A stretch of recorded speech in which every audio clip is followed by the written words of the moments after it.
Hello everyone, good evening. Welcome to tonight's Planning and Development Control Committee meeting. My name is Thomas Murray, I'm the chair of the committee. Just going to run through some housekeeping reports before we move on to the agenda. The meeting is being live streamed to the council's YouTube channel, so by participating with consenting to be recorded. If the fire alarm sounds, please leave the meeting calmly by the nearest exit, which is through the doors on the right and out the entrance. This will take you to the assembly point on Batch Road and meeting will be adjourned. Toilets can also be found through the door at the back of the room on my right. Please can everyone introduce yourselves before we speak. Now we move on to item 1, which is apologies for accidents, and we have apologies from councillors Suitable, Singleton, and Salmon.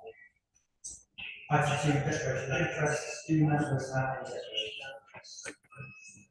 No. Okay.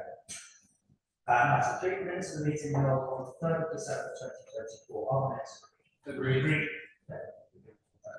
Please. And that brings us to item 4, which is Garden Studios 14B, Council Broadway, and Neil. Please introduce the report. Chairman, the application wants to Garden Studios 14B. So establish an existing building, actually a new 6-story office building. Existing office space is 480 square meters. The proposal is on the total uplift of 960 square meters. Provide total space for site is shown here in red. Is the rectangular building which to the west of the old fire station and for their chambers.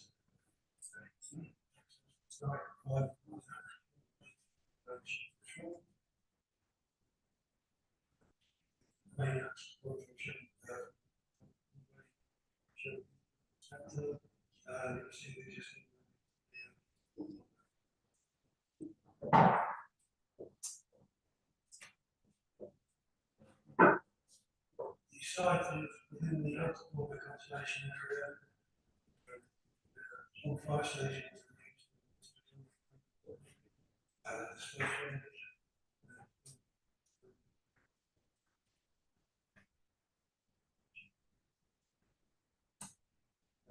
Aaron reviewed the slide to highlight the Brainstead supervisor. It's a extra railway line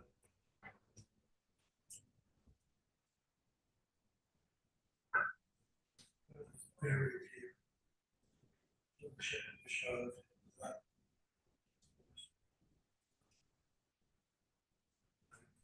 excellent. The Broadway studio to the right of it.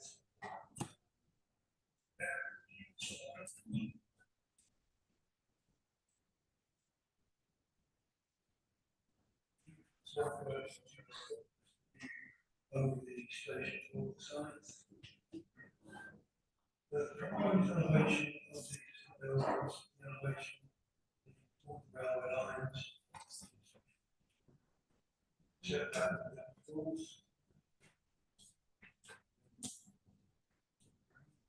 so materials.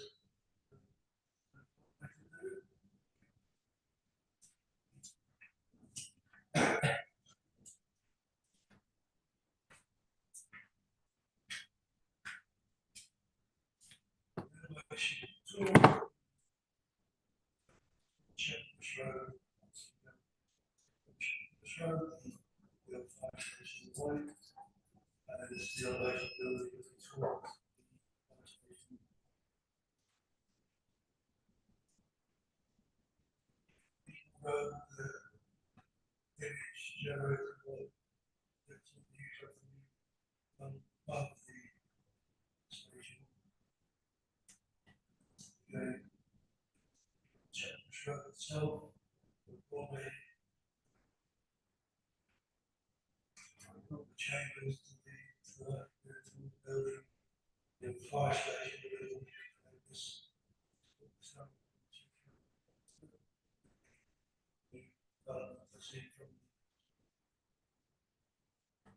ground floor level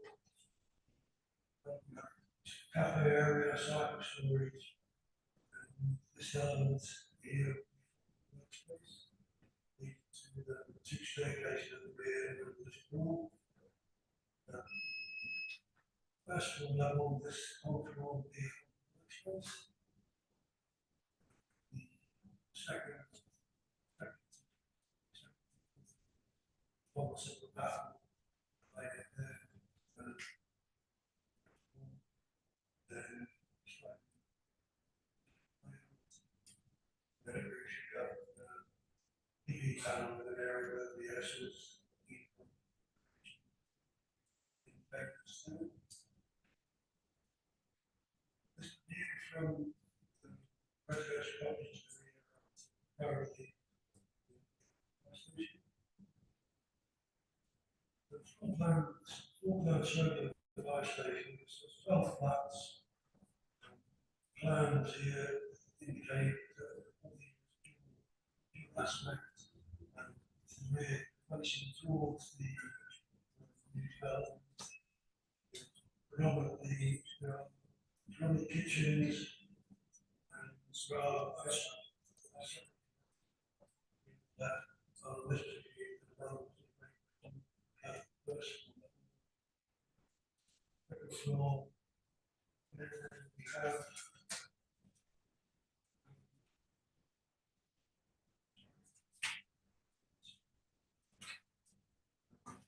far left is a kitchen and the secondary bedroom is master bedroom. Kitchen and bathroom, the kitchen, and then this bedroom is secondary bedroom.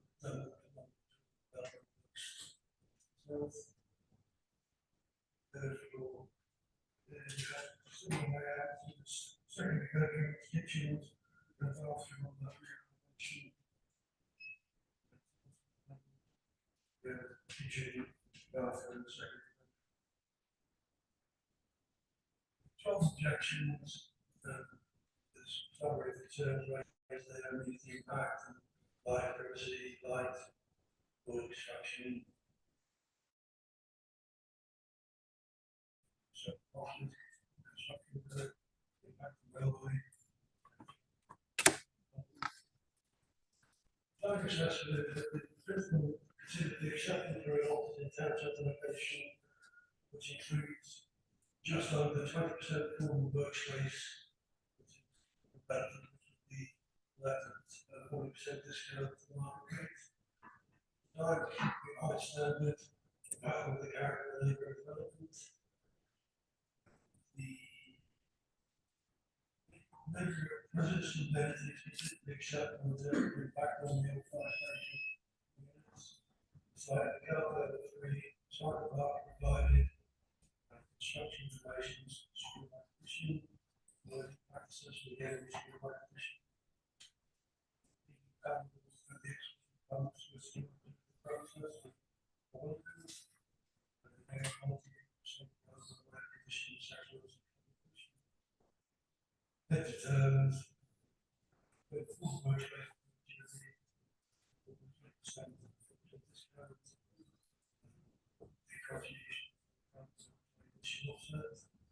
Job level 3, demolition construction plan, obligations, section 2 something, highway obligation, everybody does management.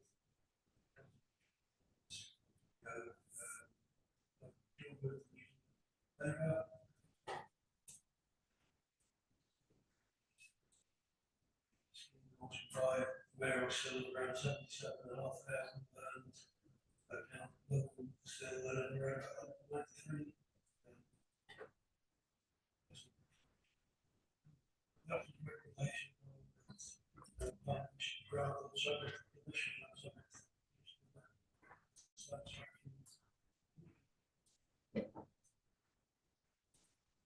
I'm sorry, highlight from the addendum. All of the correct identified by the system. And then there are 3 web channels which are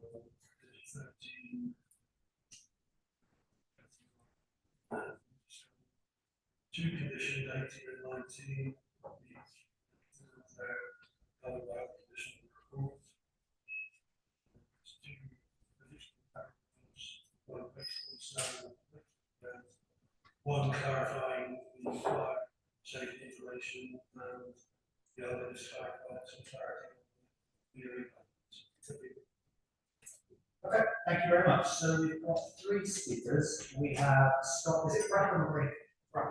Scott Bracken speaking in objection. We have William Marshall speaking in support, and we have one of the ward councillors, Councillor Anthony Nane, speaking also in objection.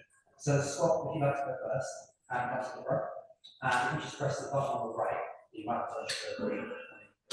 Start speaking, you might have 3 minutes. Chair and members of the committee, our clients have significant concerns with this application, and in particular the lack of detail and nature of the assessment undertaken today by officers. These concerns include not all submitted objections have been listed in the schedule of received correspondence. There are questions on the accuracy of the reporting when consultations took place. The assessment of the impact of the development on the historic environment is lacking in detail, and questions are raised as to whether the assessment has met the test laid out in the NPF. No details have been provided as to whether there has been any feedback from the council's conservation officer. The conditions clearly show a significant number of issues remain to be addressed, including design, construction points, use of materials, noise, lighting, energy, contamination. The council's flood risk team continue to have concerns with the application, which is yet to be fully addressed. There has been no consideration at any stage of ecology, with no ecological reports understood to have been submitted with the application. The scheme proposes development of an existing building, but there are no background suitability assessments. There is no clarity in the officer's report that the applicant has agreed to the terms of the legal agreement, despite having more than 2 years to do so. Officers are, however, asking for full freedom to amend the terms of the agreement and potentially the scheme under delegated powers. This seems unfair and unjustified. The officer's report acknowledges that there will be harm on the neighbouring community from overlooking and loss of light, but there appears to be no consideration to overburdening or overshadowing the effect, which we would feel would be considerable. The scheme proposes 19.5% of office space, which is under the required 20% threshold, but not all space is usable. Some of the space is given over to kitchens and other facilities. All of these elements cumulative point to an application is simply not ready for determination. The number of proposed conditions also show that there are several outstanding issues, many of which may fall to the principle of development. The scheme represents overdevelopment, poor quality design, and harm to the historic environment, including the character and appearance of the conservation area and the setting of several designated and non-designated heritage assets. The development as currently proposed is contrary to the provisions of the development plan, given the significant impact the scheme will have on neighbouring community, flood risk, the historic environment, and as a direct result, the proposed scale mass pipe layout and appears to be proposed. We therefore respectfully request the application before you today be refused outright. Given the nature of our concerns, we simply do not agree that delegation back to officers is the correct course of action. Furthermore, given the application has been in for more than 2 years, there has been time to address these points. Thank you for your time. Okay, Scott, thank you very much for that. It's your time. Okay, our next speaker is William Marshall. Whenever you're ready, you also have 3 minutes. Thank you.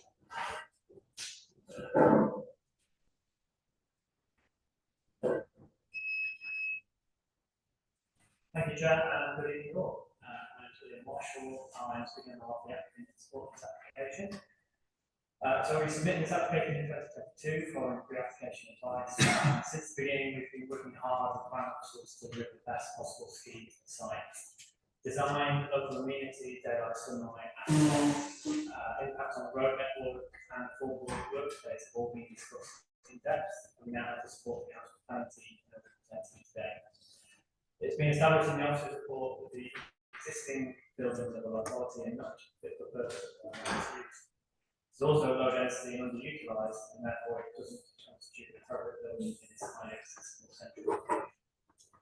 The proposed building therefore represents an opportunity to provide high quality office space on a genuinely smaller scale than other major schemes in the area. The future floor plates of less than 240 square metres on each floor, commencing design takes views from nearby heritage assets, including the adjacent fire station. It's been demonstrated through daylight sunlight analysis. The new building will not cause the light to the adjacent apartments to fall below the BRE guideline. Appropriate measures have also been put in place through the suggestion conditions to ensure that there will be no overlooking from the offices and more impact on noise and smells from or to the adjacent residential businesses. The proposals also exceed the policy requirement for energy efficiency and CO2 emissions through the use of heat pumps, depanels and fabric. Further to this, we have held extensive discussions with Council of London and the Council's highways officers to ensure that the surrounding road networks will not be detrimentally impacted through construction or operation phases. Through mitigation such as temporary alterations to the highway layout during construction, including accessible cycle lanes and appropriate delivery time. The DFL and council officers are now content. Given the above, our application represents a positive addition to both built landscape and economic excellence to Hammersmith and will not significantly impact the needs of adjacent residents, businesses, or road users. It also represents a high quality design that is supported by all the relevant capacities and officers of the council.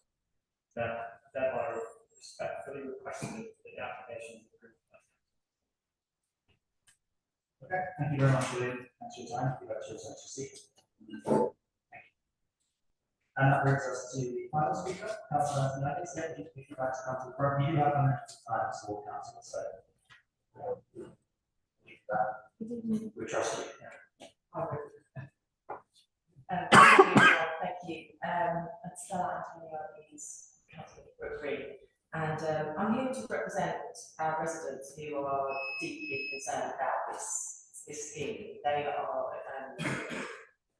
very upset that it's being built, and they understand that there is a need for affordable workspace. They have questioned have we not got enough in the borough already, and I believe there have been some studies done, but it would be useful to have some details on that.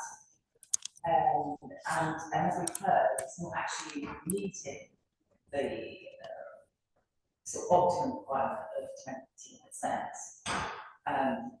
And we do understand that the building, existing building, is not really fit for purpose, but the biggest concerns for my residents, and I do stress this, is the overmassing of the building and loss of light to them and their amenity space.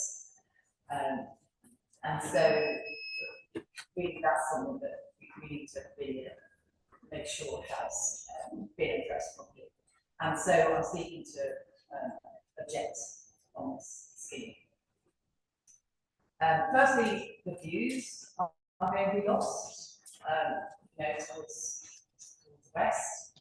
So that also brings us on to the loss of light and the fact that the building is only, I think, the smallest distance is, I think, 15 metres away, and the next is 19. That's not even the size of it's the size of a tiny swimming pool. It's not a lot. And we understand that there's been a revised study done, the sunlight study and daylight study. But I just want to ask a question: when was this study carried out? Was it in summer? Optimum time, or I think there's a February date on the actual report. So can the committee confirm when this was actually carried out? Because I do think it's very, very close to the existing fire station building. And that brings us on to the fact that there is an amenity space on the first floor terrace, which is highly used. And given the ecological stance that the borough has, the loss of sunlight on this area, have we got some opportunities to put solar panels on the building and that area? So this is a significant concern for our residents. You know, that it's not in line with the council policy either, and an opportunity that they can't actually take up. So, adding to this, I think that nobody is objecting to new building per se. I think the function of the building is an issue.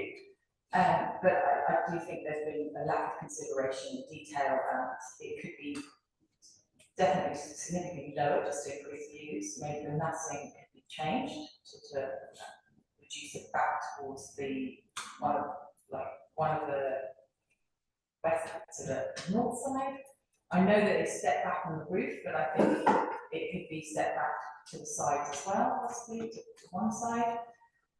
These are sort of considerations on massing that I think are useful. And I'd just like to express to you some words from one of our residents who has been living in the borough for 38 years now, and she's terribly upset about this. And she's disabled. She works from home a lot, and takes pride in where she lives, the conservation area, and it's very disappointed that this is now being recommended. Her name is Michelle, and she stresses, I'm a high-risk, vulnerable, disabled person with limited mobility, having had partial amputation to my right foot in 2018, insulin dependent, diabetes, and renal transplantation requiring lifelong immune suppression. As such, I spend an excessive amount of time at home, including full-time remote working, and my chronic conditions are impacted by disruption to sleep, stress levels, lack of ventilation, and that. During COVID, I was self-isolating under the government instructions for 18 months, and my outdoor space in the first contract was a vital, habitable area both then and now. Construction dust and noise has impact my health directly in the immediate term of construction and the longer term reduced amenity.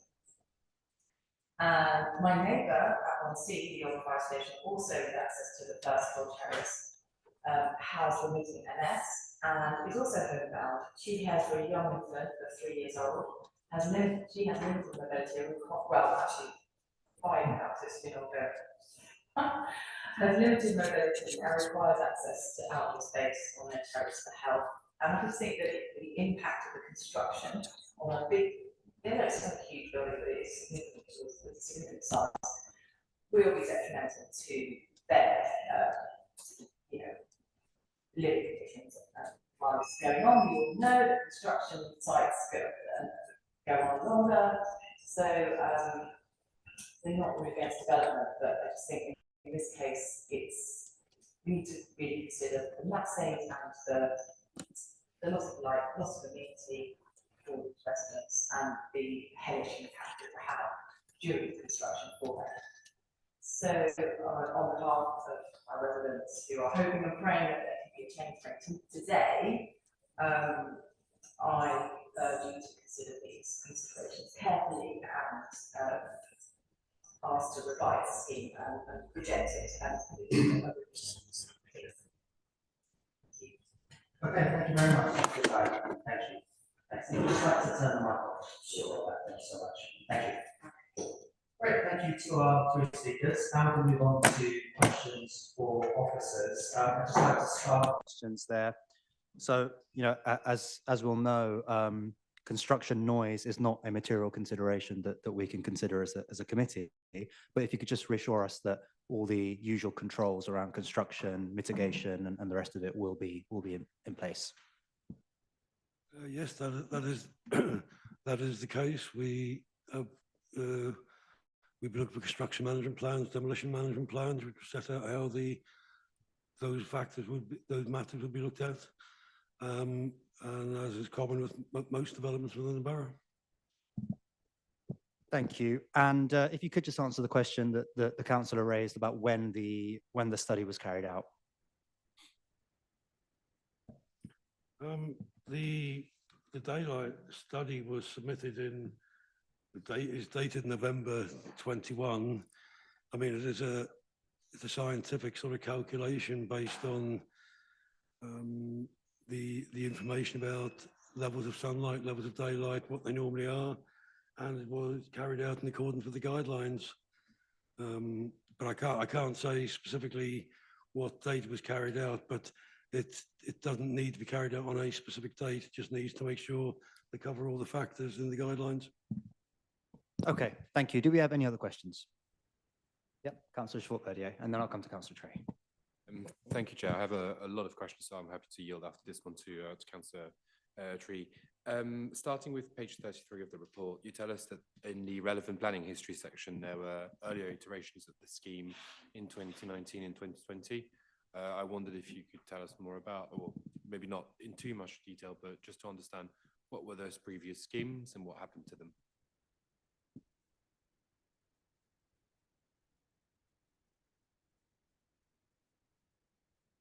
Sorry. They were pre-application discussions, sorry. Yeah. I mean, the pre-application discussions are common with a lot of sites in the borough where the developer or the owner comes in to discuss their proposals with officers to try and, we can try and iron out issues or concerns that we have, flag up what matters need to be considered carefully. Though, those were carried out at those meetings and advice provided to the developer. Do you remember the contents of those discussions? I understand this is 5 prime ministers ago, so it's a long time, but I don't have the details of those conversations, I'm afraid, Dan.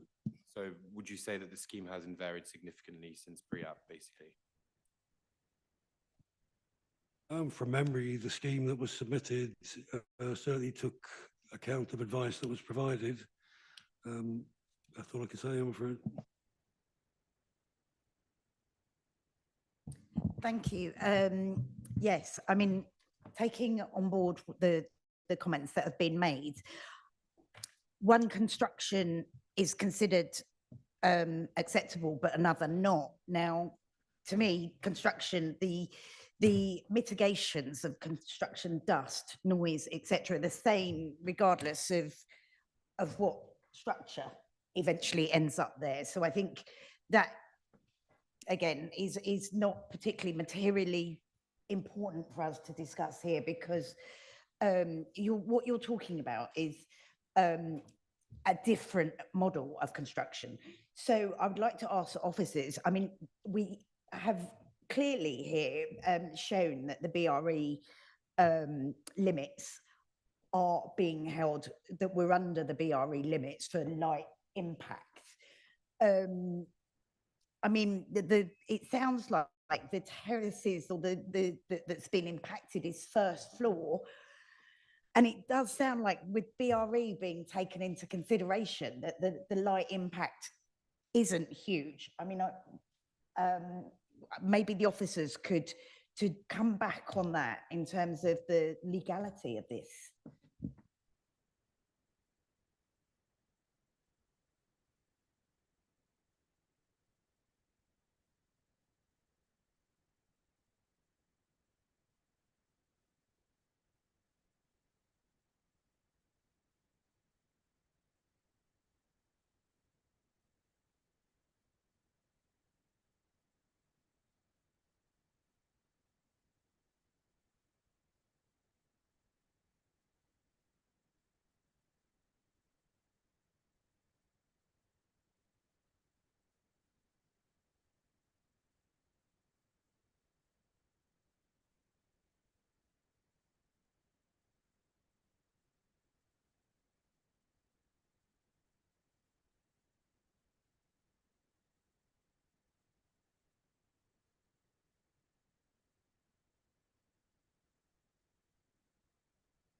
We're just waiting for some slides.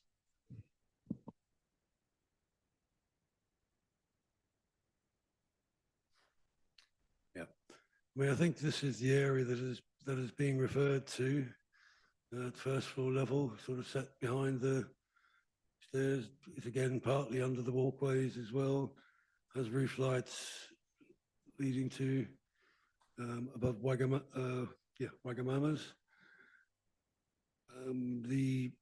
It has a it has a limited it certainly has a benefit. I would not deny that, but I think given that the light falling to these windows would be considered acceptable without the walkways there, that the impact on that garden would not be such that would warrant withholding permission. Councillor Trey, did you have no follow-ups? Okay, anyone else? Yeah, Councillor Schwartz-Verdier. Thank you, Chair. Okay, so I wanted to go back to some of the conditions. So on page 13, there is a conditions which, for context, I understand would be imposed by TfL, which is to do with not opening windows on the side of the tracks so that no objects can be thrown onto the tracks, which is understandable. I wanted to ask you, obviously, that means that potentially office workers would be more likely to open the windows than on the other side on a hot day or for any other reason.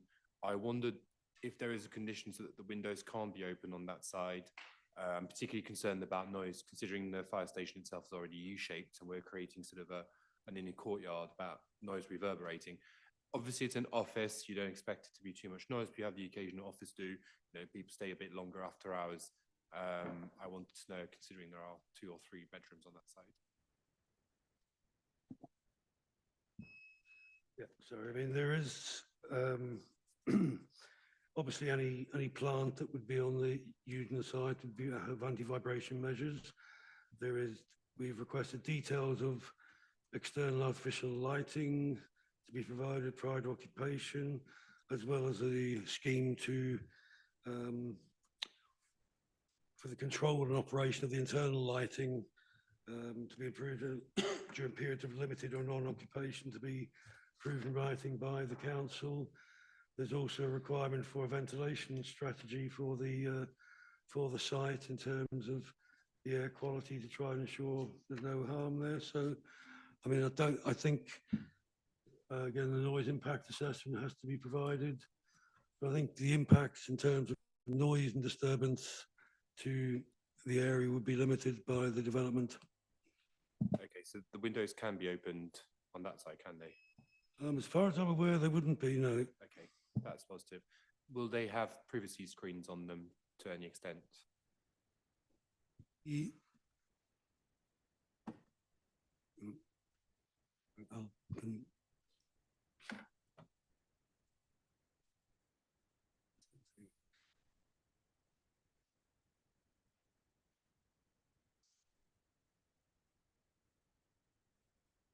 I mean, obviously the view, talk about the views to the west from the site or across the railway lines towards the office buildings on Hammersmith Grove, but the windows facing the site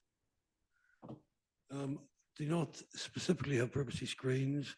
They're not all clear glazed, as sort of shown in that elevation, and further details of that will be agreed on on condition. The distances, officers measure window to window distances, and at the closest point, it's around about 16.9 meters, going to sort of in excess of 19 meters now. Ideally, you'd like to get 18 meters. However, I mean, very difficult to achieve those distances in an urban location. And I mean, some officers consider that the loss of privacy would be minimal from the development, and don't consider there is a significant concern that would warrant withholding permission in this case. Yes, so for the 18 meters minimum, you do tell us in the report, I think the closest bit of building is 16.9 meters, isn't it? So privacy screens are something that would happen or not under delegated powers, wouldn't they? That you'd talk the final details of the scheme with the applicant, and you'd make a determination as to whether to have that or not. I mean, there's certain conditions to deal with the materials. I mean, committee could ask us to specifically investigate those, the issue of blinds and screens if you so wish. And, you know, to make sure that that is definitely clarified in the condition. I wouldn't want to make an amendment to the planning application, not to complicate things, but I think we've heard some compelling arguments from residents nonetheless, and we're in a unique position if one of the local councillors has particularly expertise in the field of buildings. Therefore, I wondered whether that's something that orally the committee can suggest, where residents can be involved in that process and privacy screens can be something that they themselves decide whether they need or not, rather than ourselves who have more limited knowledge of the site. I know you wouldn't normally, but I from what we've heard today, I think if we could go the extra step, or at least involving their elected representatives in the process or informing them, would be a real positive. I mean, they are large top to bottom windows, aren't they? So sorry, you'd be looking for us to, what exactly? I was trying to.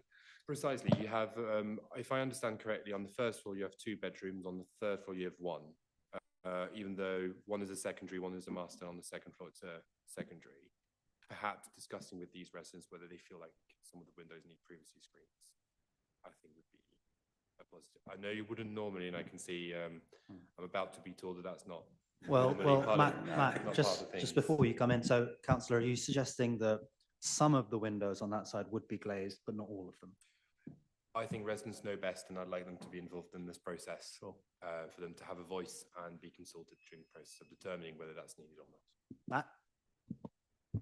Matt? Thank you. Through the chair, it's Matt Butler, Assistant Director of Development Management at the Council. We can certainly notify residents as part of details submitted on any condition attached to any permission. We can do that. We can notify them. But we couldn't give committee any if committee wished us to do that as part of the relevant condition. We couldn't give any comfort to committee that whatever the residents say we will follow, and the applicant will therefore follow. But we can certainly notify them as part of any details on a condition. Councillor Schwartz-Verdier, is that, or Maria, did you want to point out? I wasn't quite clear. Was Councillor Schwartz-Verdier suggesting we amend or expand on one of the conditions? I'm trying not to have to resort to going through the whole process of amending the application. I think perhaps an oral recommendation might suffice. I suppose. So, is it for an informative for the developer to take certain steps?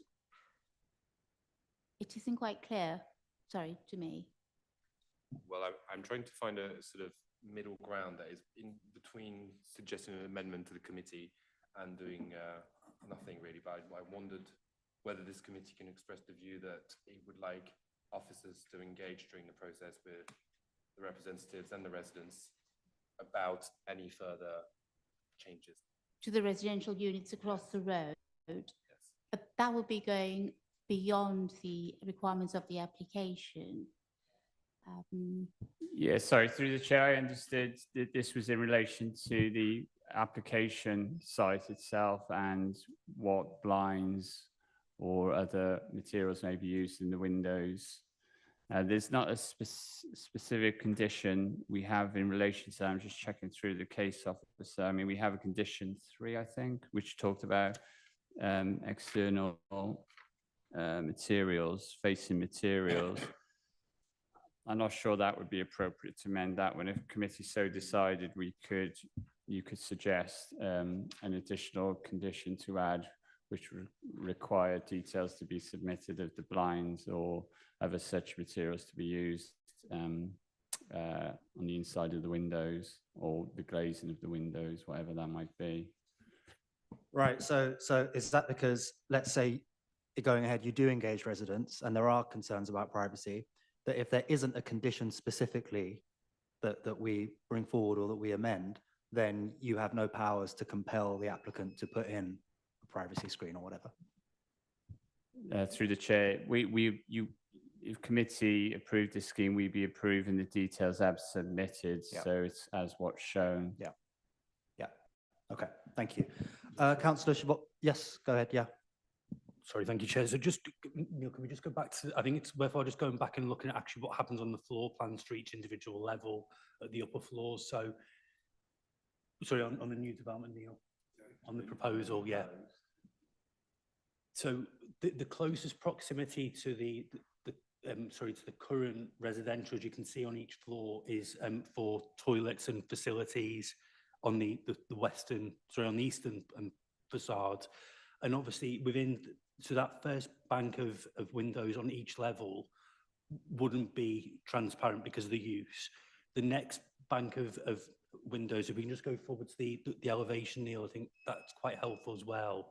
Because of the orientation of the building, what they've tried to do is obviously make sure that on each of the eastern and western facades, there is a mix between translucent and more kind of transparent glazing, as you can see. So this is where the elevation fronting onto the deck access flats would look like. So I think there is already protection within that, within the current arrangement on the upper floors for any outlook that looks onto the deck access, really.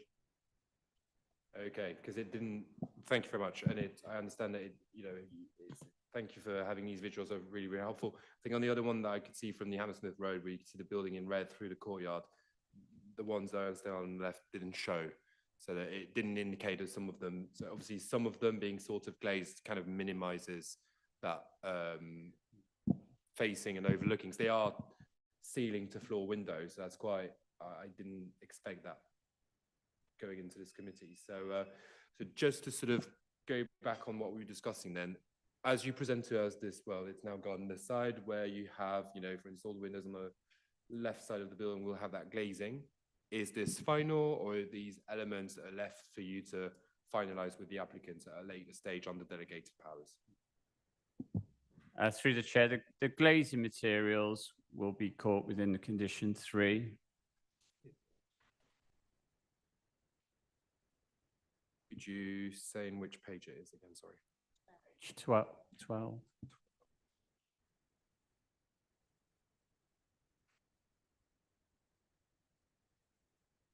Well, that's right. So you're going to have a plan submitted to you prior to commencement.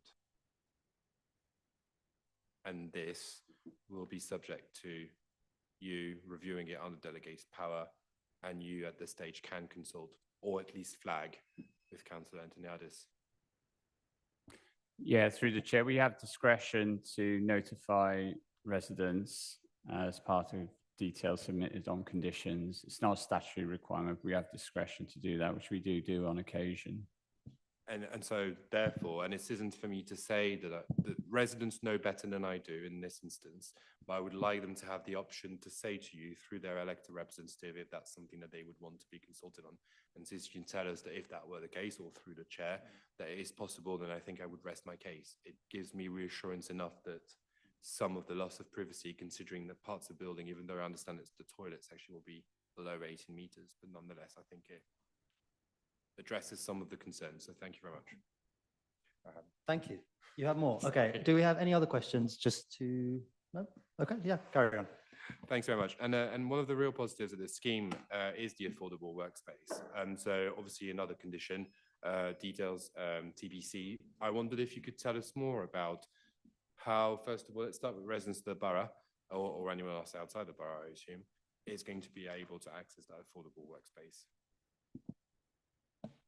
I mean, the affordable workspace will be caught by the legal agreement, and there will also be a management plan agreed with the council as part of that, which will set out how it will operate and how people can access it. I think officers would be satisfied that it would generally be for,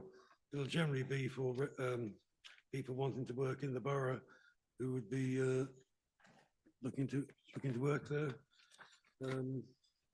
But I don't, we don't have the we don't have the precise wording of the management plan to hand, but that is certainly a very important aspect because we want to ensure that the space remains available in perpetuity and at that discounted market rate. So normally they would perhaps work with a affordable workspace provider, but the full details will come about as part of the Section 106 negotiations. That's really positive. And have you got, I mean, this is something I don't think we've discussed before, affordable workspace as part of development includes offices. Have we got experience of dealing with this in the borough? Have we already had similar schemes in recent years? Yes, we are. It is something that we are seeking on many commercial sites such as this, and we have experience of getting the management plans all agreed and reviewed. And our economic development colleagues are very helpful in discussing how these should be worded and what clauses should be included to ensure they provide a benefit to the borough. That's very brilliant. And my final two questions about this item would be, the first would be to understand, obviously it's good that that's provided. I also want to make sure it's actually used and marketed accordingly. So how would that affordable workspace be marketed to people around to ensure that there's uptake and we don't get a developer come back to us, say, well, it's, you know, there's no uptake, let's cancel that condition. And the second element would be to understand, well, if we've got residents, you know, that we're building this next to, are these people going to be able to maybe rent it for their residents association meetings? Or if we've got parents in the fire station building that want to have their kids do their homework, maybe somewhere less crowded than home, other uses the residents may have, will they be able to afford that, access that affordable rate? I'm not 100%, I'm not 100% certain. I mean, in terms of the affordable workspace, so we work with our economic development colleagues. It's all part of the industrial strategy to get this space up and running.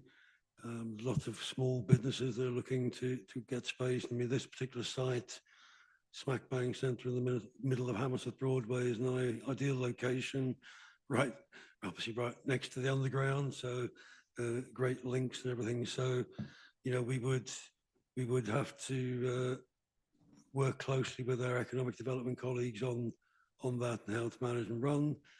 I'm not necessarily convinced that it would be space that would be available for a residents association to sort of hire on a, you know, for a meeting here and there. It would be more looking for small firms, startup units, things like that, to place for them to work and develop rather than that. And that wouldn't necessarily be a planning consideration, would it? That's not something we can consider as part of the planning application, the use of the affordable workspace after approval. I don't think so, no. No. So it would be like if a scheme has affordable housing, it's not part of the planning consideration for us to, you know, ask questions and think about who the provider might be and who might live there and everything like that. I think through the chair, it is important that it's secured as presented to committee. So the important point here, I think, is that there will be a workspace management plan as part of the 106 legal agreement. So unless we're satisfied and we agree that with them, then they simply won't get the permission issued because we won't be signing the 106. So we have to be absolutely confident and content that the workspace management plan does what it needs to do. And we work very closely with our economic development colleagues. And to go to the previous question, that yeah, we're well experienced in dealing with this type of affordable workspace. And the nature of this particular one and its location, we would very much expect it to be in high demand by smaller firms and startups and so forth. Then I was just going to add to what the officers were saying. It will be secured in perpetuity, and the marketing plan would be kind of approved, and we've done it before, and all the details will go in the planning agreement. Absolutely. So it's a fundamental aspect of the application. Yeah, thank you. That brings me on to another of the questions that the ward councillor raised, which was assessment that's been done on the need for office space in the borough, and if you can speak to that, you know, when was the last time such assessments were carried out? What is the kind of empty capacity of office space in the borough? What is the demand? If you can answer some of those sorts of questions. Through the chair, we're currently starting the process of a local plan review at the moment, so we're gathering a lot of evidence based on work with consultants, and one of the areas includes commercial floor space in need, and the emerging stuff from that is already highlighting that there certainly is a need. A particular issue with Hammersmith Town Centre is the quality of a lot of the office space is older stock. There's certainly a demand for newer, more flexible stock, and that's certainly coming through. So we don't have any, certainly there's no evidence suggesting that there won't be an uptake and a need for this type of office in this location. Yeah, especially taking that as part of the wider town centre regeneration and all the economic development considerations there. Okay, thank you. Were there any other questions? Yep, Councillor Pascal-Touberay. Thanks very much. A very quick one from me. Has any assessment been made of the noise impact on residents by the fact that you now essentially have a bit more of a buffer between their building and the train tracks? No, I don't think an assessment has been made there. I mean, I think it is seen potentially as a benefit that there would be, it would baffle some of the noise from the underground towards those units. The noise impact assessment that we will be provided will take account of all the noise in the area. So, but I think it would certainly provide some benefit in that respect, but it hasn't been categorised or. Thanks. Alan, I do have a question about the massing. There was one of the points that was raised. I don't know if that's something that you can speak to as the design team, but are there any concerns that were raised or any comments you have on that? Thank you, Chair. So just going back to one of the previous questions. So obviously this scheme has been subject to pre-application discussion where the massing of the scheme has been amended to particularly reduce down the roofscape of the upper floor crown of the building. I think we are in a position here where there's a number of schemes on either side, to the north and to the south, where significant infill has taken place within this locality. So I think that's the basis on which we've considered the current application, particularly the student accommodation blocks to the north that have taken place recently, and obviously the recent office developments to the west. Again, this is quite an interesting site in terms of, although it is in the conservation area, it's the less kind of prominent part of the conservation area, and really where, again, in the report and the discussion that we've undertaken, is really considering the fact that in many instances this is screened from a lot of the views. So there are a couple of views where you will see it, particularly from the Hammersmith City Line station. There are some views on Beedon Road where you will see the scheme in its totality, but other than that, you'll see glimpse views from around Hammersmith Broadway itself. So that's why on balance we consider the Dayton heights relative to the existing Broadway block and to the northern kind of 10-storey student accommodation block strikes the right balance overall, really. Thank you. If you could show us some of the glimpses, like I think there was one from Shepherd's Bush Road. Yeah, just so we get an idea. So that's the one from Beedon with the student accommodation block. As you can see, much taller. The existing Broadway block, the parapet level of the main structure is below that. We'll see with the upper floor lightweight element slightly recessive, and then the other one, find it.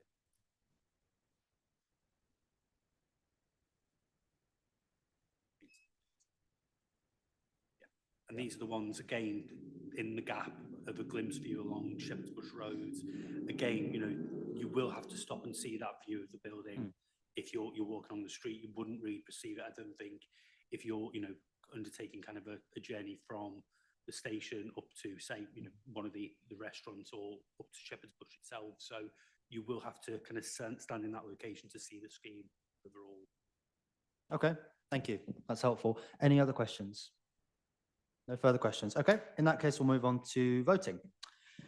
So firstly, we'll vote on whether recommendation 1 in the report is agreed, and that's on page 11 of the report. Councillor Chabot-Verdier, do you vote for, against, or not voting? For. Councillor Pascal-Touberay? For. Councillor Walsh? 4. Councillor Trade. 4. And I also vote for. So recommendation 1 has been approved. Now we move on to recommendation 2. Councillor Chabot-Verdier. 4. Councillor Pasky-Toubere. 4. Councillor Walsh. 4. Councillor Trade. 4. And I also vote for. So that application has been approved. Thank you very much. Thank you all for your time as well. Thank you. Now we move on to item 5, which is first floor flat 39 Byam Street. And Tom, whenever you're ready, please introduce the report.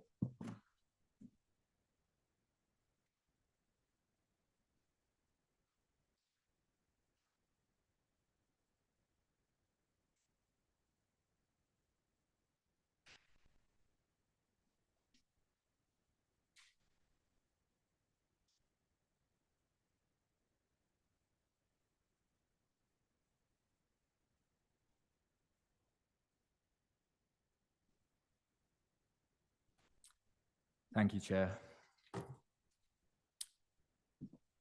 The application site relates to a first floor flat located on Byam Street at the junction with Townmead Road. And it's not within the conservation area. However, the conservation, Sands End conservation area is immediately on the opposite side of Townmead Road. On this aerial photo, you can see the site here. It's an area characterised by relatively uniform terraces, and you can see that both this property and the one on the opposite side, Byam Street, benefit from this hipped roof. In terms of the proposal, it's for various alterations and additions to the roof of the building. So it consists of a hip-to gable roof extension, an increase in the ridge height by 300 millimetres by essentially continuing the front roof slope backwards, the erection of a rear roof extension, then also alterations to the existing roof of the back additions to basically flatten it out and put up a terrace screen to create a roof terrace. And finally, the installation of 2 roof lights to the front roof slope. On this site plan, again, you can see the corner plot location. Just quickly running through those elements I mentioned. So you've got the 2 roof lights here with the ridge line shot back. You then end up with the hip to gable, which will become more apparent on the front elevation I'll show in a moment. But that creates an increased height wall along this boundary, which then encompasses the rear roof extension. And then you've got the terrace back here where the roof has been flattened out. And then we've got the front and rear elevations. So on the left, we've got the front elevation when viewed from Townmead Road. You should be able to make out this red line in here. So that's the existing hipped roof up to the current ridge line. And essentially the hip to gable takes that outwards towards Townmead Road. And we'll see an image from the side in a second. And then at the back, you can see the rear roof extension with the terrace screen beyond. This is the side elevation when viewed from Byam Road, sorry. So again, the red line shows the existing line of the roof, but you just need to bear in mind that currently there's obviously not this wall here. This is essentially the wall of the hip to gable extension. Then this is the flank wall of the rear roof extension. And then again, you've got the glazed screening beyond, which is quite visible. All of these elements are visible in the Byam Road street scene.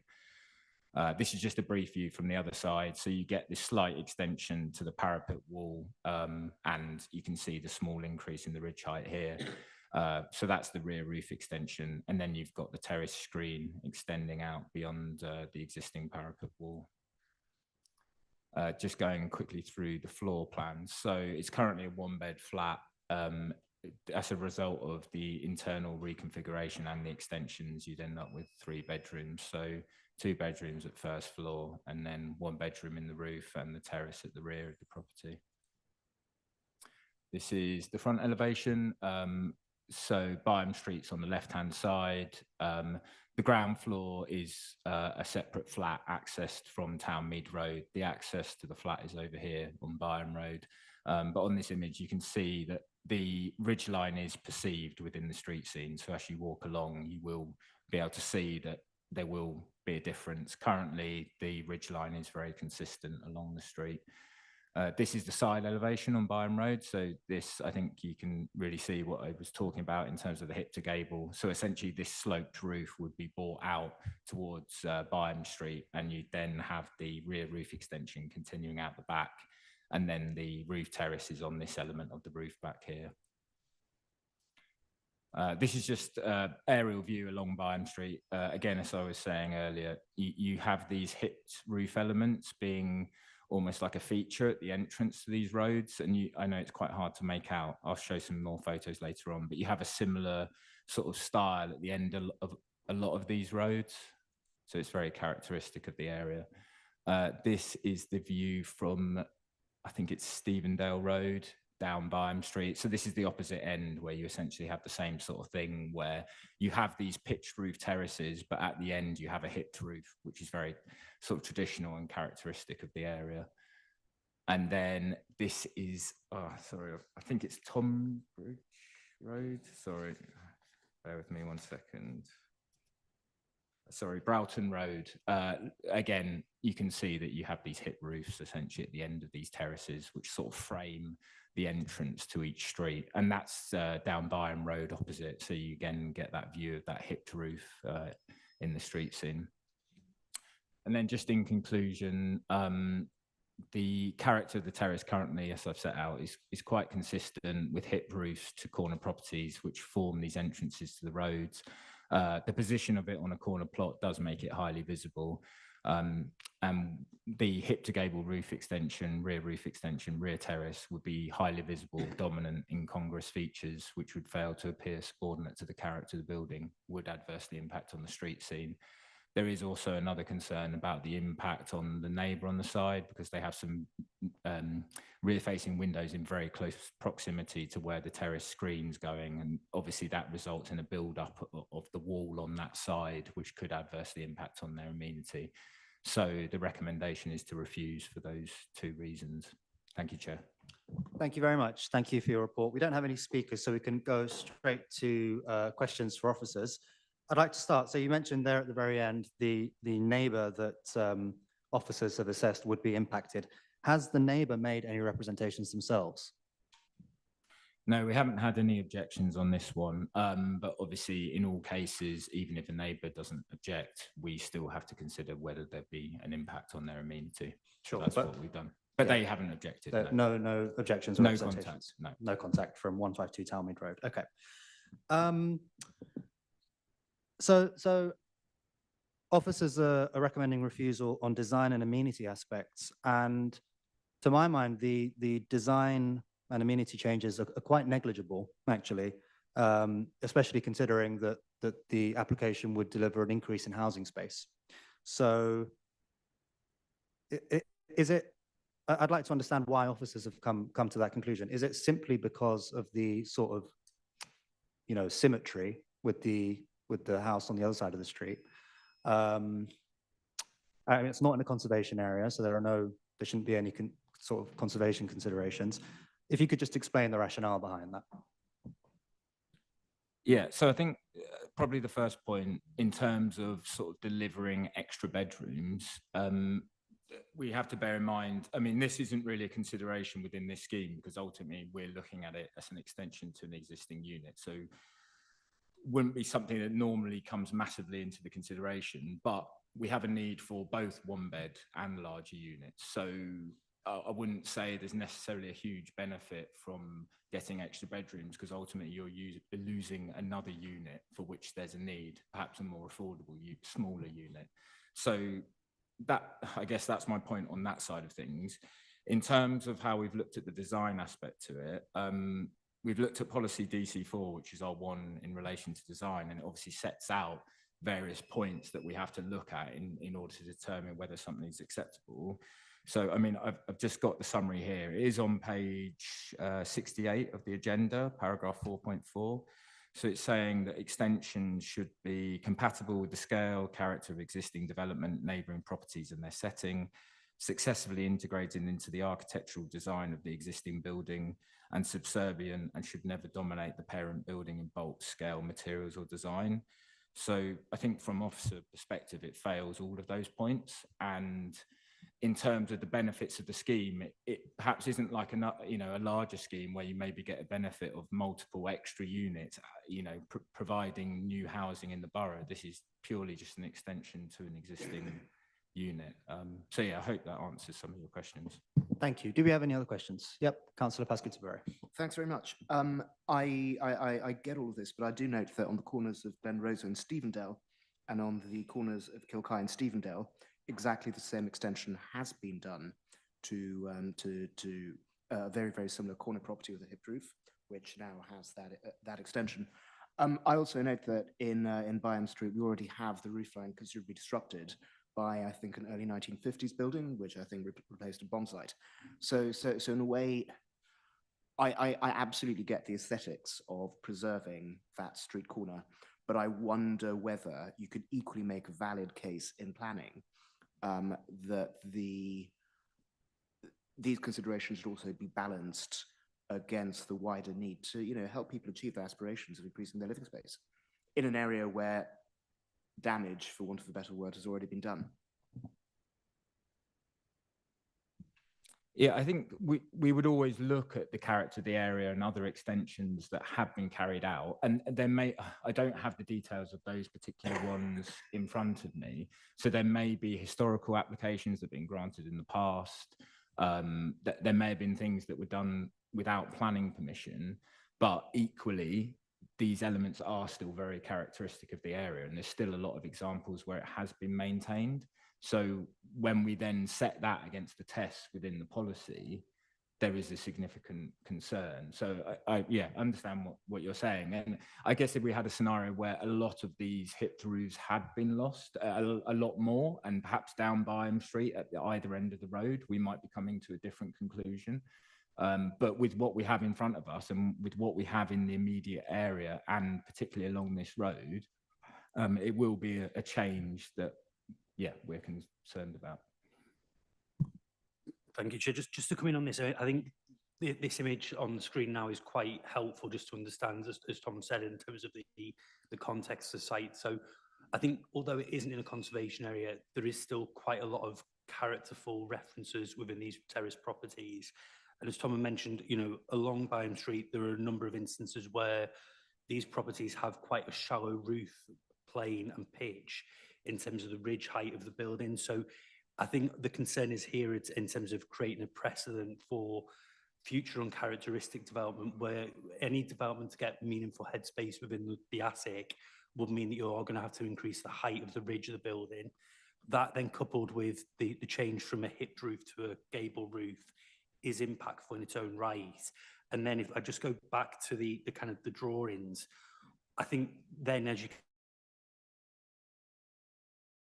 can see, what we then get in terms of the rear dormer extension and then the terrace screening is quite a significant increase in terms of unbalance in the roofscape overall. Now, I think, as an authority, where these cases have gone forward and have been refused, there have been instances where, they have been tested at appeal and inspectors have actually come back on the council's regard to actually say cumulatively that there is an impact here. And I think this is one of those cases where we do think when you take on board the cumulative impact of all of the extensions that are proposed, that there would be an unbalanced impact upon the property that we feel at this stage quite strongly that we could defend quite robustly an appeal if that were to come forward. And again, just to be clear about this, if we were to refuse this, the applicant does have that right to appeal and seek third party review of this by the planning inspectorate. I think it is one that we have tried to look at this quite carefully and look at in terms of what that cumulative change is, but as I say, also what that means in terms of for the wider locality and for other properties, as we can just see on that kind of aerial snapshot. A lot of the roofscape of these properties are maintained. There hasn't been a lot of, fortunately, of kind of previously unpermitted development that may have come forward under earlier regimes, and that's why we think this one's potentially quite an important test case for an appeal if it were to go forward for refusal. So that's part of the reason why we're recommending the refusal, is to test whether that's the right outcome if that were to be appealed in future. Thank you, Alan. I really just want to clarify this actually, because officers are recommending refusal. So if the committee were to overturn that, there would you know, so we approve the application, there would be no third-party appeal. I think I'm correct in saying that. There'll be a judicial review. There could be a judicial review. review. There could be a judicial, Yeah. but not a planning inspectorate appeal. Not a planning inspectorate appeal, unless the applicant, I can't see why, Yeah. had a problem with the conditions. Yeah. Then they could appeal the conditions. Sure. Yeah. Because it seems unlikely that the applicant, having had their application approved, would then take it to third-party appeal. That's Yeah. correct, So this is yes. in inverse of that example. I also just, you mentioned precedent there. I think maybe the point Councillor Pascoe de Burro was making is that the precedent has already been set in streets nearby, and actually on Byham Street as well, the 1950s, I think it is a bomb site building. Yeah, thank you. Any other questions? Councillor Walsh.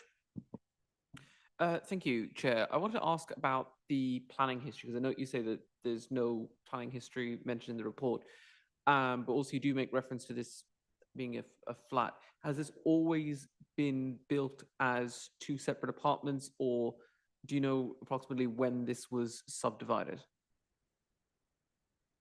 I don't know if it was built that way, but if it was subdivided, it would have been a long time ago, or it would have been done without planning permission. But I think there are quite a few of these sort of corner properties where they are divided, so that would probably indicate that they've been built that way to begin with. But I can't say that. Yeah, that's why I just want to get an understanding, because just looking at the streets, it does seem to be a number of properties with a similar to rather decorative entrances. I just want to get an understanding of the sort of how preserved the original buildings are in that area. So thank you. Thank you. And I think I'm right in saying maybe 2 or 3 years ago, we approved quite a large scheme across the road, which is currently under construction. Is that correct? Yes, yeah, there's a large development across the road, which is currently under construction. It is visible in some of the Google images, sort of half built. The obviously, though, in that instance, considerations were very, very different from what we're looking at here. Yeah, and I can't remember off the top of my head, how many stories would that finished site across the road be, if you can think? It's quite large, 10 stories, 9 stories, something like that. I'm not sure it's that large in the street scene, but I can't remember off the top of my head. Sure. I don't know the others. Just to be clear on this, Chair, so the site to the south was subject to previous council housing development, which was demolished to facilitate the new scheme. So historically, particularly at the point the conservation area was designated, that scheme would have been in situ, I think, from when the actual conservation area was designated on that side of the road. But that portion of the site obviously has already kind of accommodated quite a more significant scale of development, which again is, you know, through redevelopment of the site as part of the regeneration areas, why we've looked towards optimizing that site really. Sure, thank you, that makes sense. If you could just go back to the map showing the conservation area, please.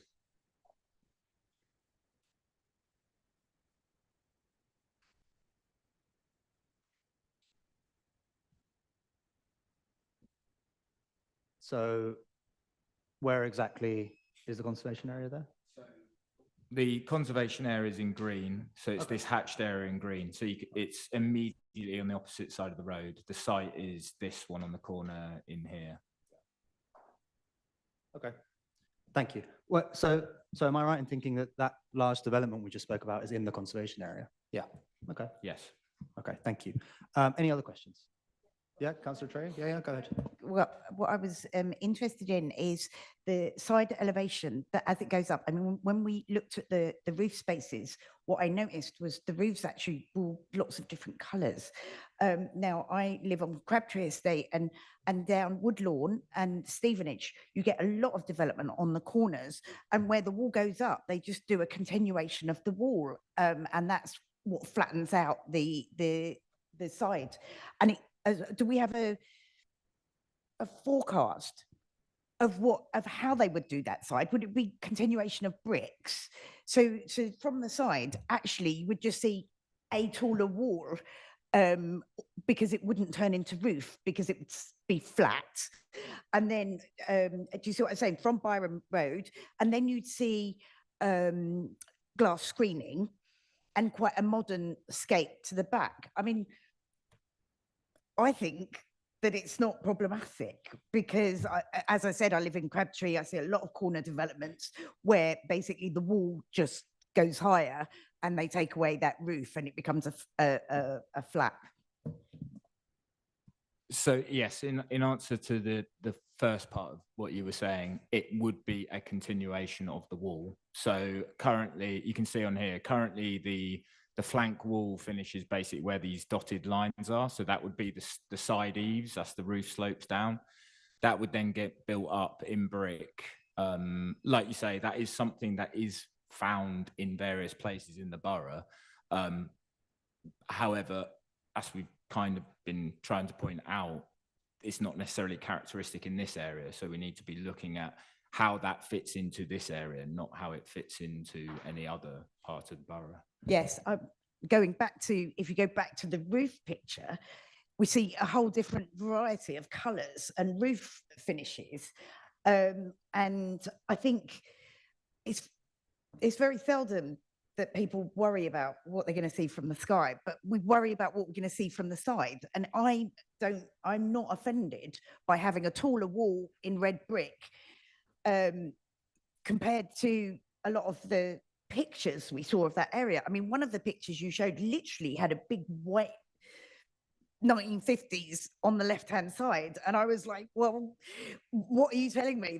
That something at the end of that road is going to look not even as ugly as this white thing. So I do understand that we can't take into consideration bad building in other ways, that we have to protect what we've got. But on this occasion, I'm finding it difficult to reject a modernisation that looks acceptable to me. Thanks. Yeah, especially if the primary reason for refusal is impact on the character of the area, but the character of the area has already been impacted by like that white building or yeah, Councillor Pascagoula is just showing us a similar. So this is one street down. You can put your mic on. So this is one street down, and it shows a house that has been extended in exactly this way, although the house on the other side of the corner still keeps its hip roof. Sure, thank you. So there's a precedent in the local vicinity. Any other questions? Councillor Councillor Chabot-Verdier, sorry. Thank you, Chair. Well, I suppose to the point of one street down, I suppose because we make a mistake somewhere, it doesn't mean we have to repeat it everywhere. Actually, who is the applicant? I would have loved to meet them tonight. I would have loved to hear from them. So it's obviously not part of our planning consideration, but as far as I understand it, the applicant's a property developer. There has also been a planning application on the ground floor flat, which was by the same developer. So they've extended the ground floor flat. We have granted that because we were happy with the proposal. So I assume they own the whole building and they're looking to make changes to maximise the amount of space. So I think a key, I think with Councillor Tree and the Chair, I'm not against modernisation or improving people's living spaces. In previous iterations of this committee, we've approved against the recommendation to grant people an extra bedroom or small office space. But in this case, am I right to understand we're not actually helping a family, we're just helping create extra shareholder value, really? I mean, obviously, we don't know who will live there, but as far as we know, based on the application form, it's a property developer rather than an individual. Thank you. And something I didn't understand, sorry. When you said earlier in response to a question by the chair that you had the loss of a smaller unit, what was, I didn't catch that. Yeah, so I think we were discussing the potential benefit of increasing the size of the unit. So currently it's a 1-bed.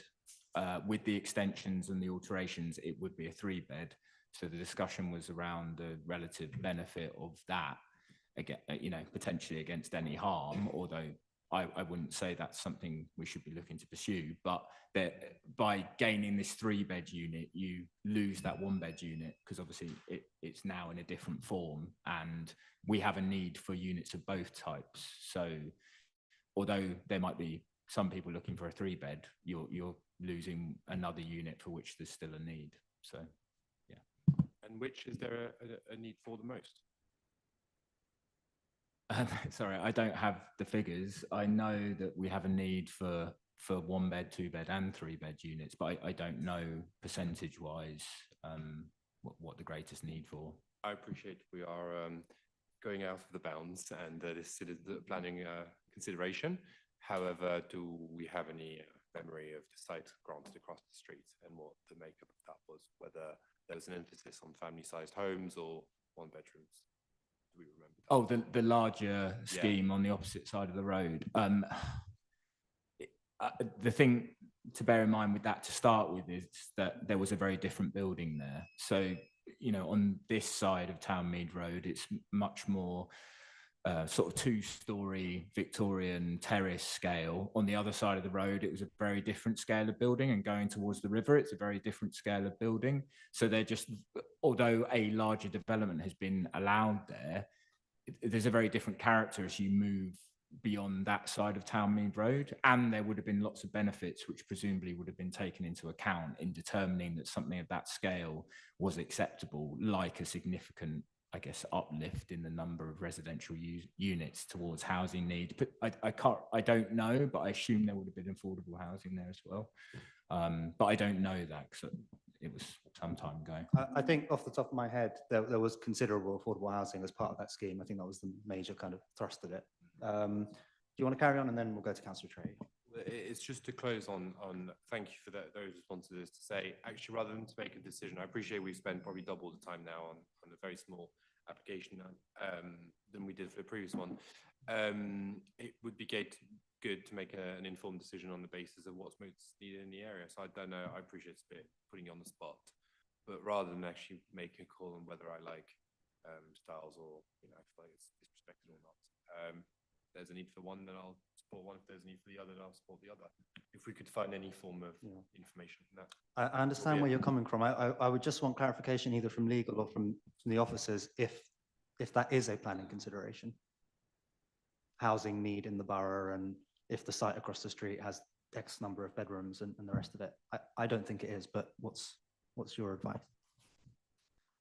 I don't think, sorry, I don't think our policies specify that need is a criteria. I would have thought, I would say it isn't, and what is across the road is certainly not. I think at the end of the day, it's a balancing exercise between meeting people's aspirations and the harm to the character of the road. And at one point, one will outweigh the other. The question is, yeah, it is a balancing exercise. Thank you. And I think, Tom, your point was that we need both 1-bedroom and 3-bedroom flats or housing. So because we're replacing one with the other, they kind of cancel each other out in that sense. I understand that. Yeah. I would just say the applicant may be a property developer, but as you say, we don't know who will live in those units. It may be renters, it may be a family that moves in. So I don't think we should hold it against them for that reason. But Councillor Trey, do you have a question? I was going to ask about parking. Sorry, my computer's run out, so I'm not sure if there was a condition there about not being able to extend more parking permits. I don't know whether when you, don't know the detail of when you split a house into 2 or add extensions, whether we can put conditions like that no more permits are allowed in case it gets to a rental situation where people were, you know, going up to from a 1-bed to a 3-bed, where then 3 people applying for parking spaces.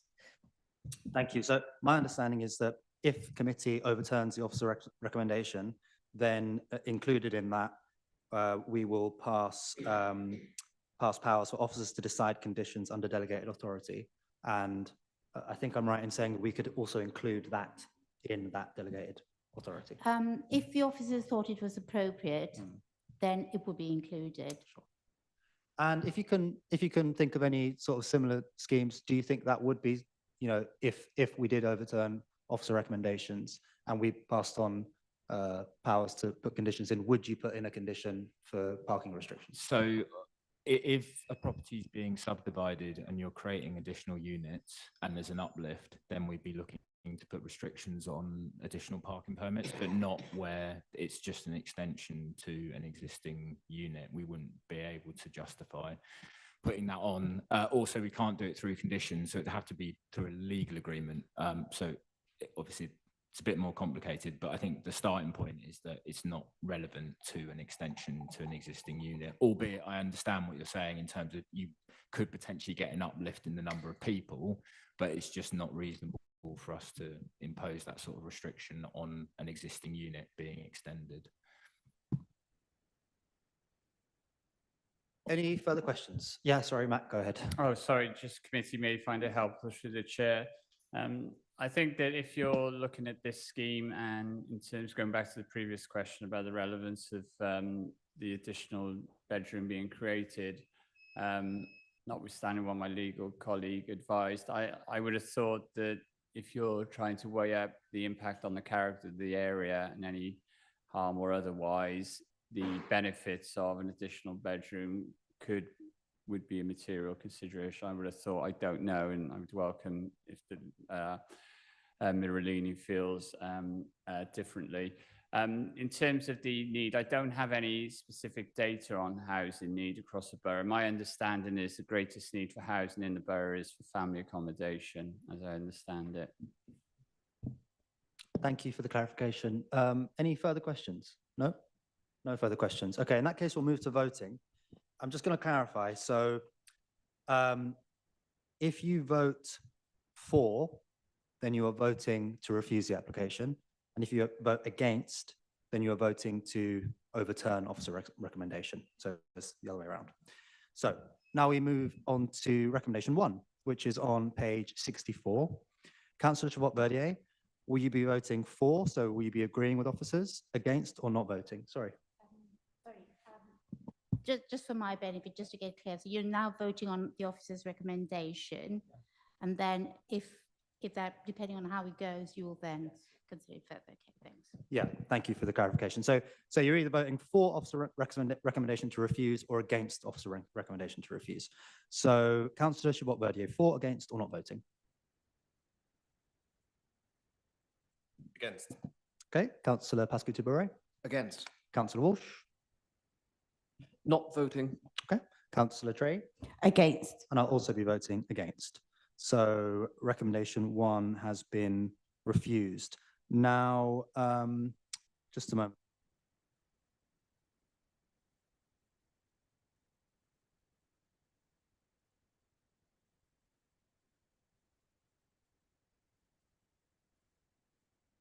Sorry, yes, you would now have to discuss the reasons for granting, but I would advise you to deal with both reasons for refusal and why you'll decide otherwise.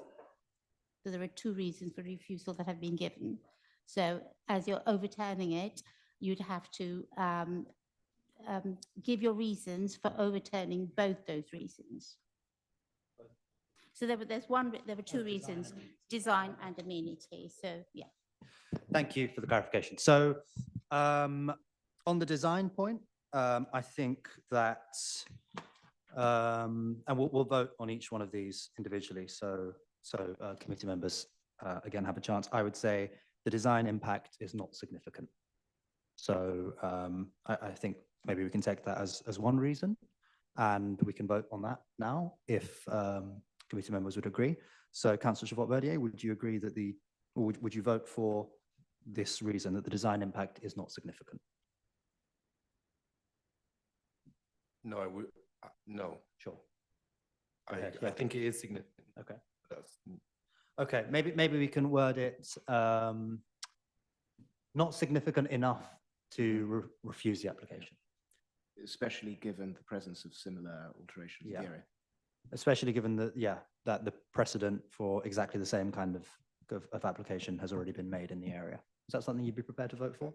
I think my reasons to support the way you voted as well is to say, yes, it is significant, but there's more need for family homes. So it is significant. We're changing the character of the street. Sure. So perhaps we can say something like... I mean, I might be the only one not voting for it, might go through. Yeah. Might be mine to just say. Yeah. What are other committee members' thoughts on putting it that way? If I could just get a clarification, as I've voted to, I'm unable to kind of reach a decision one way or the other. Am I still okay to participate in this section Yes, you are. Okay. Yes, you are. I mean, I would have to say that in my perspective here, there is a fine balance going on between the merit of the preservation of the character of the street, obviously acknowledging that there has been what seems to be one or possibly two similar alterations balanced against obviously the need to increase capacity of accommodation in the borough. So this is where I say that there is two very competing objectives here. And that's kind of where I'm not able to kind of come down one way or the other. Sure. Just before I come to you, Councillor Trey, you just mentioned it. Is there a wording that you could propose? I mean, maybe the rest of the committee would be happy to vote for your wording. I would just say reasons for going against officers' recommendations. There's a need for more homes in the borough. This provides it. And weighed against the design impact, we consider this to be more important. Sorry, you might just want to rethink the wording because this is not providing more housing. Yeah. Yeah, so you just might want to rethink that. Provides a family home when there is a need for family homes across the borough. Yeah, that might work if there is a need for more family homes in the borough. And if officers are satisfied, there are more. That's fine. Yeah. Would the rest of the committee be prepared to vote for that? Councillor Trey, yeah? Yeah, I also want to mention this is not a conservation area. What are we preserving? And we have to make big decisions, I think, about what we're preserving. And this area, I think a sympathetic design can be a positive impact on the area. I've seen a lot, as I said, in London, and I think, yeah, that preservation isn't sometimes absolute. Okay.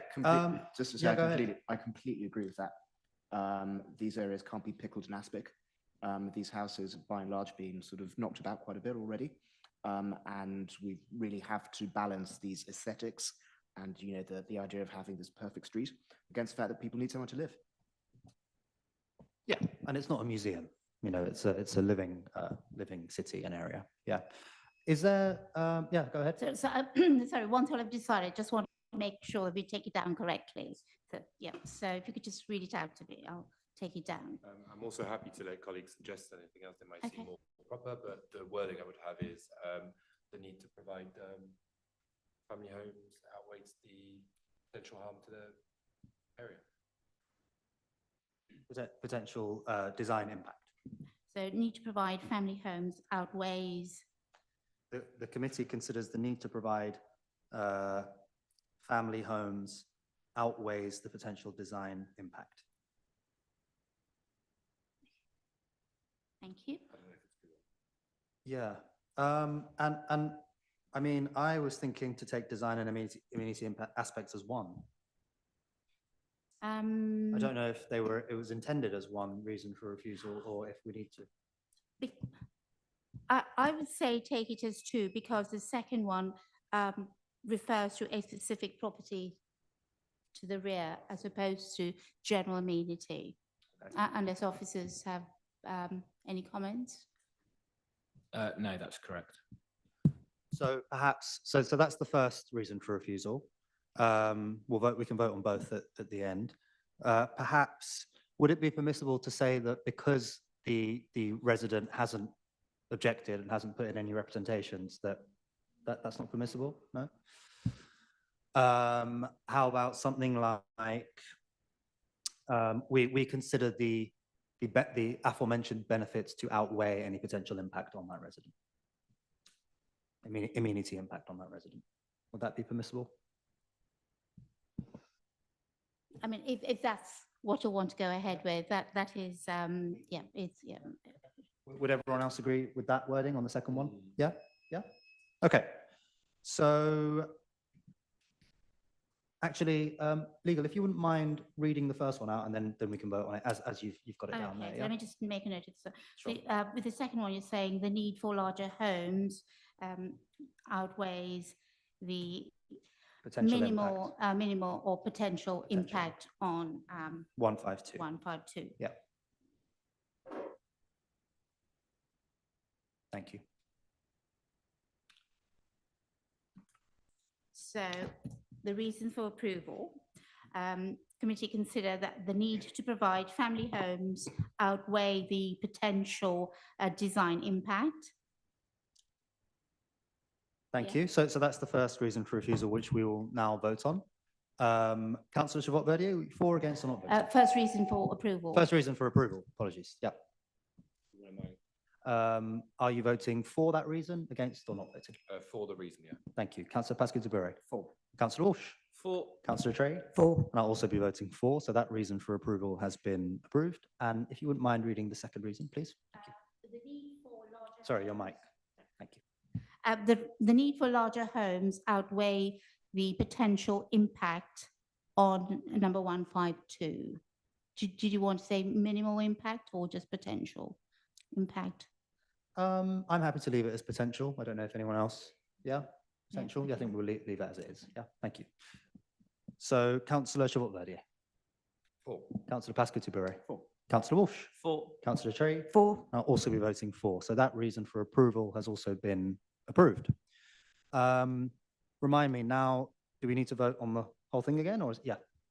Yes, and you'll be delegating authority that's to the officers to add the appropriate conditions. Yes. Thank you. So bearing in mind those two reasons for approval. Sorry. And any legal agreement that may be required. Okay. Okay. So bearing in mind those two reasons for approval and passing,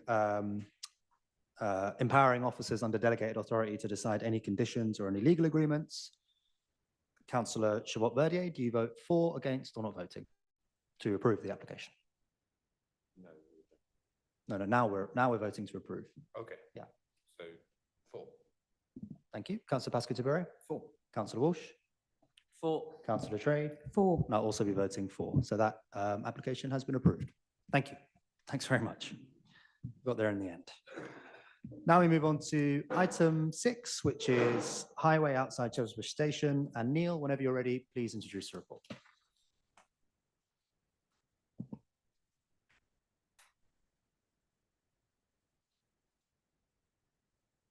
Just waiting for the images to come up.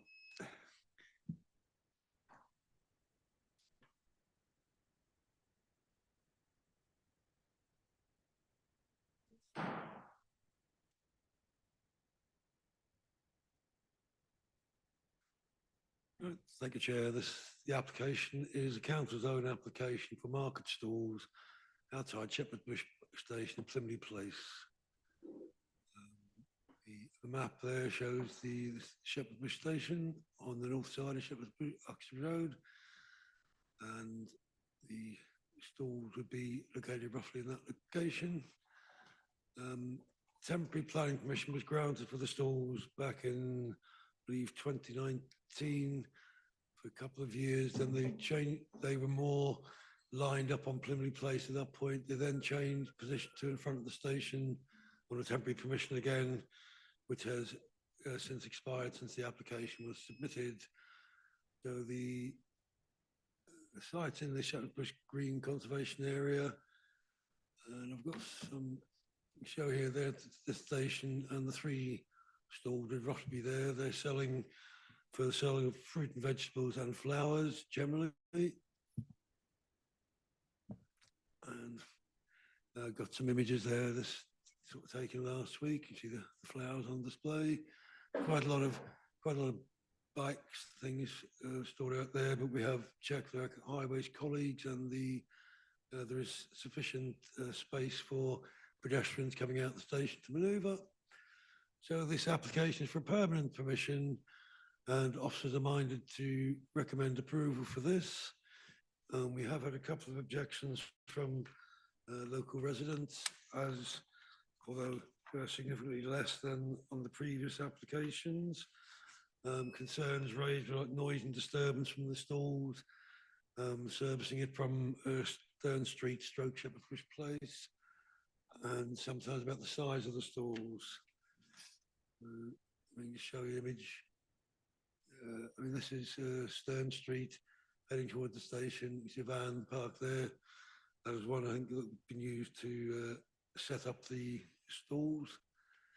And again, that's just looking the other direction, Shepherd's Bush Place on the right. There's set down and take down arrangements. They use Stern Street for this. Traders will unload and set up between 8 and 9:30 each day, stop trading and load the vehicle at the end of the business.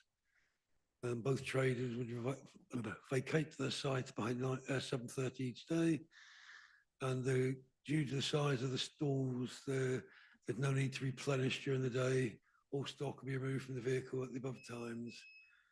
Once they're unloaded, they'll be removed from the loading and unloading areas and parked in a paid for pay and display bay.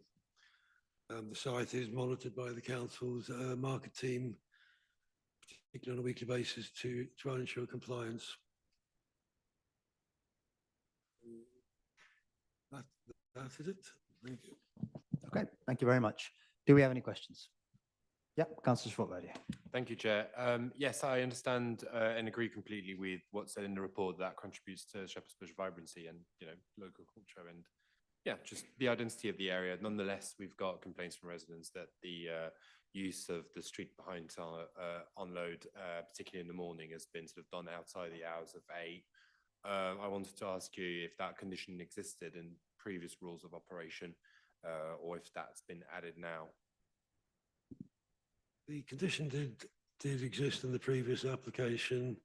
We have discussed with the market team during the application process. They do try to monitor at least once a week, and when they have noted that the conditions are being applied on, they've issued both verbal and written warnings to the traders. There's also potential for the issuing of a fixed penalty notice as well if they don't comply. I mean, that certainly had been issued for the market stalls being on a slightly larger pitch than they were, and also for noise and disturbance from sort of shouting about the wares and things.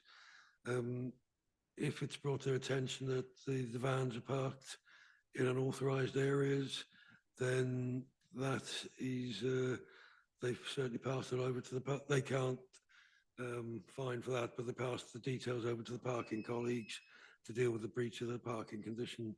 It is a difficult location. There's limited servicing bays. Sorry, there's one. You able to get that image bigger? So I'm sorry, I seem to. Yeah, there is a sort of loading and unloading bay here, but there is a significant number of retail premises along that parade that all need to service themselves, service the units. So unfortunately, there are occasions where there are more vans and we would like on Stern Street and hampering residents. Parking Highways College is certainly doing what they can to reduce the instance of that, and I think the streets are patrolled, to try and control that. I just want to say, I don't think it's a condition that is unenforceable. It can be enforced. It's an enforcement matter. So there's nothing wrong with the condition. It's just that it needs to be enforced, and it can be enforced. No, and that's good, and thank you both for this. I suppose that when we go from a temporary application to a permanent application, we sort of lose that stick element where market traders are forced to behave, and if in the past operation they haven't necessarily, which has led to enforcement, I'm sort of not 100% reassured. Can you tell me when that enforcement would have happened?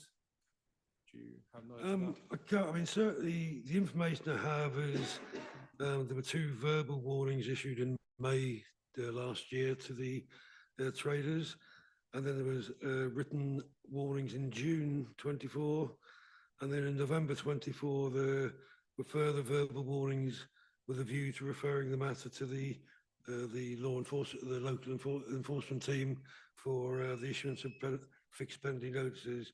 I haven't had any update to say whether that has been issued or not, but it certainly appears, the markets team, have limited resources, but do appear to be trying to manage and keep an eye on these trades as much as possible.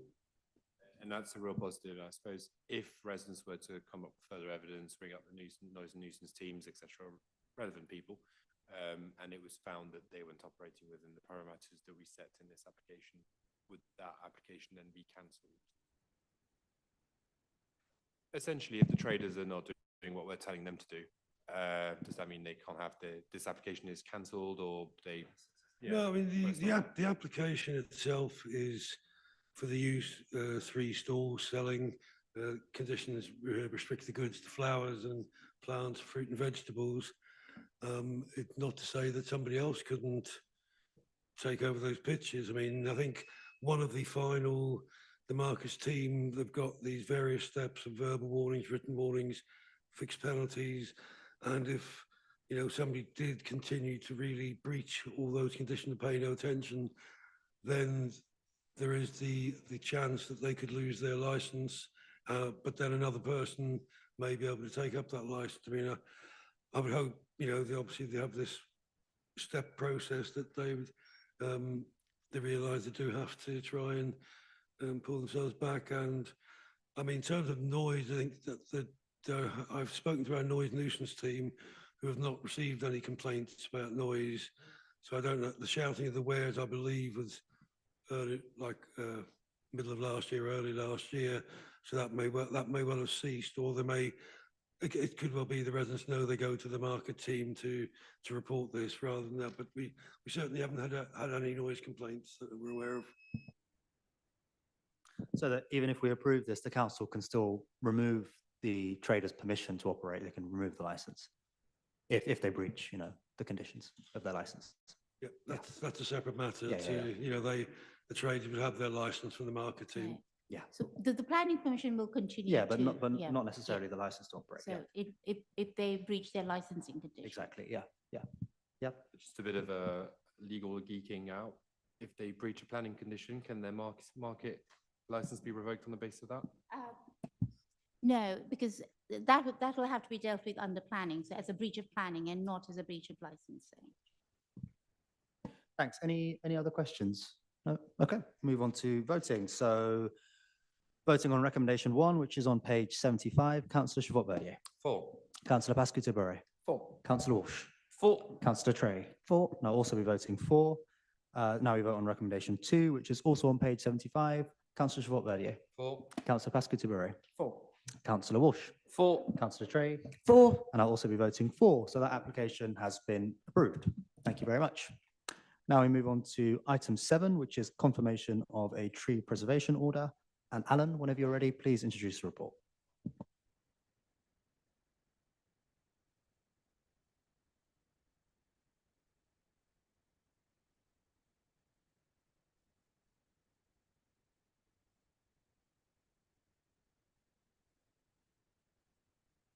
Great, thank you, Chair. So this is confirmation of a tree preservation order 46 Clonclarty Road. This is for a tree, as you can see here, T1, which is a sycamore tree located at the front of the property. The property is within the Hurlingham Conservation Area, and as such, we received notification in the form of a Section 211 notice from the property owner of their intention to fell the tree. And as a consequence of that, we obviously made a provisional tree preservation order, given the high amenity value of the tree, as you can see in the photo here. As a consequence of making the provisional order, we received an objection from the neighbouring property. You can see just to the left of where the tree is situated, and that's covered off in section 3 of the report that covers off their reasons for objection. Since making the provisional tree preservation order, we've also had correspondence from the property owner that they no longer wish to fell the tree. Unfortunately, because of the fact that we don't have the ability to withdraw a notification under section 211, there is a possibility that if the tree preservation order wasn't to be confirmed, they could still go ahead and fell the tree without consent. So it's for that reason that we feel that and the other reasons in the report why the TPO needs to be confirmed. In terms of making the TPO as well, that also gives us the ability, if we receive an application in future to fell the tree, it gives us more control over the ability to seek a replacement elsewhere. But at the moment, we don't have any evidence with the tree itself to show there's any adverse impact upon the amenity of properties that would outweigh the amenity consideration for the conservation area. And as such, that's why the recommendation is to confirm the TPO. Great, thank you. Do we have any questions? Nope, no questions. Okay, we'll move on to voting on the one and only recommendation, which is on page 85. Councillor Chabot-Verdier. 4. Councillor Pascal-Touberay. 4. Councillor Walsh. 4. Councillor Trade. 4. I'll also be voting for, so that has been approved. Thank you very much. Thanks everyone for attending or watching tonight's meeting. The draft minutes will be published on the website shortly and be formally approved at the next meeting on the 11th of February 2025. If you have any questions in the interim, please contact the case officer in the application report. Thank you.